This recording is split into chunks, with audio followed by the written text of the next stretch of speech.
Phone पे में UPI pin set करने के दो तरीके हैं। पहले तरीके में डेबिट कार्ड यानी एटीएम कार्ड के डिटेल का यूज होता है। ये तरीका पहले से चल रहा है। और दूसरे तरीके में आधार नंबर का यूज होता है और ये तरीका अभी कुछ दिनों पहले ही शुरू हुआ है। आधार से यूपीआई पिन सेट करने का तरीका आसान है, लेकिन सभी बैंकों ने अभी इसे अपनाया नहीं है। इसलिए हर बैंक अकाउंट में ये तरीका काम नहीं करता है। आपका बैंक आधार से यूपीआई पिन सेट करने की फैसिलिटी देता है या नहीं, इसके बारे में हम आगे बताएंगे। तो आइए शुरू करते हैं पहले तरीके से, यानी एटीएम कार्ड डिटेल वाले तरीके से। अब हमने ये तो बता ही दिया है कि इस तरीके में एटीएम कार्ड डिटेल की जरूरत होती है, इसलिए सबसे पहले तो आप अपना एटीएम कार्ड साथ में रख लीजिए। अगर आपको अपने एटीएम कार्ड की डिटेल पता है तो फिर कार्ड खोजने की भी कोई जरूरत नहीं है। मुझे उम्मीद है कि आपके पास फोन पे ऐप पहले से होगा। अगर नहीं है तो फिर इसे डाउनलोड करके इंस्टॉल कर लीजिए। इसके बाद आपको बैंक अकाउंट ऐड करना होगा और फिर आप अपने आप यूपीआई पिन सेट करने वाले सेक्शन में आ जाएंगे। लेकिन दोस्तों, अगर आपके पास फोन पे पहले से है और अपना पिन भूल गए हैं, इसलिए रीसेट करना चाहते हैं, तो फिर फोन पे ओपन कर लीजिए। फोन पे ओपन करते ही आपके सामने जो सबसे पहला पेज आता है उसे डैशबोर्ड कहते हैं। यहाँ पर आपको ढेर सारी सर्विसेज के ऑप्शन दिख जाएंगे, लेकिन आपको उन सब में नहीं उलझना है। आप लेफ्ट साइड में सबसे ऊपर देखिए, वहाँ आपको फोटो लगाने की खाली जगह दिखेगी। अगर आपने प्रोफाइल फोटो लगा दी होगी तो वो फोटो ही दिखेगी, तो हमें इसी फोटो वाली जगह पर टैप करना होगा। इस पर टैप करने पर हमारा प्रोफाइल पेज सामने आ जाएगा। इस पेज में हमें अपने बैंक अकाउंट का कार्ड दिखेगा। अगर फोन पे में हमारे कई बैंक लिंक होंगे तो हमें हर बैंक अकाउंट का कार्ड दिखेगा। इन कार्ड में बैंक का लोगो और अकाउंट के आखिरी नंबर लिखे होते हैं।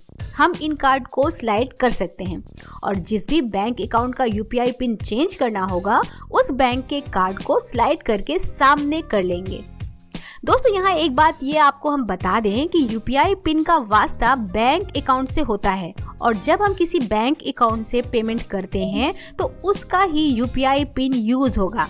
मतलब अगर हमने अपने केनरा बैंक के अकाउंट का कोई यूपीआई पिन सेट कर दिया तो वो सिर्फ तभी काम करेगा जब हम केनरा बैंक से पेमेंट का ऑप्शन चूज करेंगे। एक बात और, ये यूपीआई पिन हर यूपीआई ऐप में काम करेगा। मतलब यहाँ फोन पे ऐप में अगर किसी बैंक अकाउंट का यूपीआई पिन सेट करेंगे तो दूसरे किसी भी ऐप जैसे गूगल पे, पेटीएम, भीम वगैरह में भी काम करेगा। बस बैंक अकाउंट यही वाला होना चाहिए। आइए अब आगे बढ़ते हैं। तो हम यहाँ पर वो बैंक अकाउंट चूज कर लेंगे जिसका यूपीआई पिन सेट करना चाहते हैं। जैसे हमें पेटीएम पेमेंट बैंक के अकाउंट का यूपीआई पिन सेट करना था, इसलिए हमने पेटीएम पेमेंट बैंक वाले कार्ड पर टैप कर दिया। अब हमारे सामने इस बैंक अकाउंट की सर्विसेज का पेज आ जाएगा। यहाँ इस पेज से हम यूपीआई पिन को रीसेट कर सकते हैं। इसका ये लिंक दिख रहा है। इसके अलावा हम यूपीआई पिन चेंज भी कर सकते हैं। चेंज करने वाला तरीका आसान है, लेकिन इसके लिए आपको पुराना पिन पता होना चाहिए। अगर पुराना यूपीआई पिन भूल गए हैं तो रीसेट का ऑप्शन ही चूज करना होगा। इसी पेज में नीचे यूपीआई आईडी सेट करने और डिलीट करने का ऑप्शन है, लेकिन अभी हम उसके बारे में यहाँ बात नहीं करेंगे। अगर आप यूपीआई आईडी चेंज करने के बारे में जानना चाहते हैं तो आप हमारा ये वाला वीडियो देख सकते हैं। वहाँ हमने डिटेल में इसके बारे में बात की है। तो हम रीसेट जहाँ लिखा है उस पर टैप कर देते हैं। अब देखिए दोस्तों, हमारे सामने यूपीआई पिन सेट करने के दो तरीके आ गए हैं। पहला तरीका आधार का दिख रहा है, जबकि दूसरा तरीका डेबिट या एटीएम कार्ड का है। डेबिट कार्ड ही एटीएम कार्ड होता है, इसलिए कंफ्यूज ना हो। तो हम पहले डेबिट कार्ड का तरीका ही बताएंगे क्योंकि ये थोड़ा फास्ट है। तो हमने यहाँ डेबिट कार्ड पर टैप कर दिया। अब जो पेज हमारे सामने खुला है उसमें हमें डेबिट कार्ड का विवरण यानी डिटेल डालना होगा। यहाँ हमें अपने डेबिट कार्ड नंबर के आखिरी 6 डिजिट भरने होंगे। आप देखेंगे कि हर डेबिट कार्ड में 16 डिजिट का नंबर होता है। इसी में से 10वें नंबर के बाद जो 6 अंक बचते हैं उन्हें यहाँ पर भर दीजिए। उसके बाद हमें कार्ड की एक्सपायरी डेट भरनी होती है। ये भी कार्ड में ही लिखा होता है। कार्ड में 2 डेट पड़ी होती है। जो डेट आने वाले वक्त की होगी वही एक्सपायरी डेट होती है। उसे भी हम यहाँ भर देंगे और अब आगे बढ़ते हैं। अब हमारे सामने OTP यानी वन टाइम पासवर्ड भरने का पेज आ जाएगा। ये OTP बैंक भेजता है और ये बैंक अकाउंट में जो भी मोबाइल नंबर रजिस्टर होगा उसमें ही भेजा जाएगा। ये OTP तुरंत आ जाएगा और इसे फोन पे ऐप खुद ही रीड भी कर लेगा। बस हमें इस टिक मार्क पर टैप करना है। इसके बाद अगले पेज में हमें अपना UPI पिन सेट करना होगा। UPI पिन 4 या 6 डिजिट का हो सकता है, ये बैंक पर डिपेंड करता है। जैसे हमें यहाँ 4 डिजिट का UPI पिन भरने के लिए कहा जा रहा है, लेकिन अगर हम केनरा बैंक या स्टेट बैंक के अकाउंट का UPI पिन सेट करते हैं तो 6 डिजिट का UPI पिन सेट करना होता है। तो हम अपनी मर्जी का कोई भी नंबर UPI पिन के तौर पर सेट कर देते हैं। इसके बाद टिक मार्क पर टैप कर देते हैं। अब एक बार फिर से हमें वही नंबर भरना होता है। इस बार नंबर कंफर्मेशन के लिए भरना होता है। इस नंबर यानी UPI पिन को हमें याद रखना चाहिए, क्योंकि आगे हम जब भी पेमेंट करेंगे तो UPI पिन को भरने के बाद ही पेमेंट हो पाएगा। तो देखा दोस्तों आपने कि कैसे हमने ATM कार्ड का यूज करके UPI पिन सेट किया। आइए अब आधार नंबर से UPI पिन सेट करके देखते हैं, लेकिन उसके पहले ये जरूर चेक कर लीजिए कि आपका बैंक ये फैसिलिटी देता है या नहीं। अभी कुल 22 बैंक ये सुविधा दे रहे हैं, जैसे Punjab national bank, Canara bank, Paytm payment bank वगैरह। अभी इस लिस्ट से कई बड़े नाम गायब हैं, लेकिन फिक्र मत कीजिए, धीरे धीरे दूसरे बैंक भी इस लिस्ट में शामिल हो जाएंगे।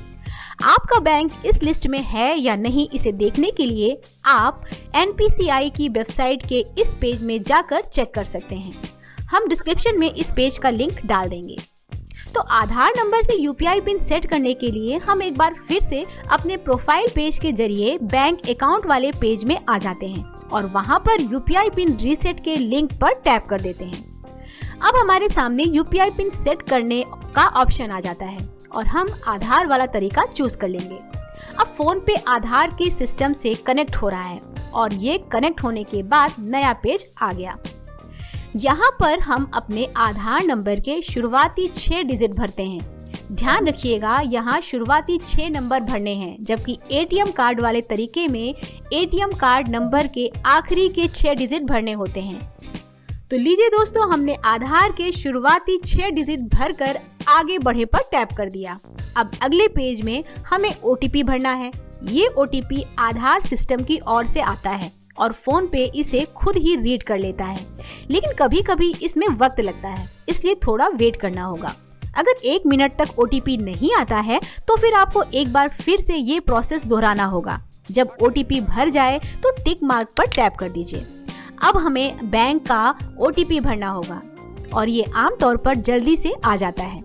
तो दोस्तों, इस बात का ख्याल रखिएगा कि आधार और बैंक OTP उसी मोबाइल नंबर पर आएंगे जो इनके साथ रजिस्टर होंगे और दोनों रजिस्टर मोबाइल नंबर एक ही होने चाहिए। तो दोस्तों, OTP भरने के बाद अब बारी है UPI पिन सेट करने की। आप यहाँ अपनी मर्जी से 4 या 6 डिजिट का UPI पिन सेट कर दीजिए। मैंने ये पहले ही बताया है कि UPI पिन 4 डिजिट का होगा या 6 डिजिट का होगा, ये बैंक पर डिपेंड करता है। तो 2 बार UPI पिन भरने के बाद आपका नया UPI पिन सेट हो जाएगा। तो दोस्तों, हमने आपको UPI पिन सेट करने के दोनों तरीके बताए हैं। अगर आपने इस वीडियो को यहाँ तक देखा है तो इसका मतलब ये है कि आपको ये वीडियो काम का लगा है। तो बस इस वीडियो को लाइक कीजिए, ज्यादा से ज्यादा शेयर कीजिए और चैनल को सब्सक्राइब करना ना भूलिए।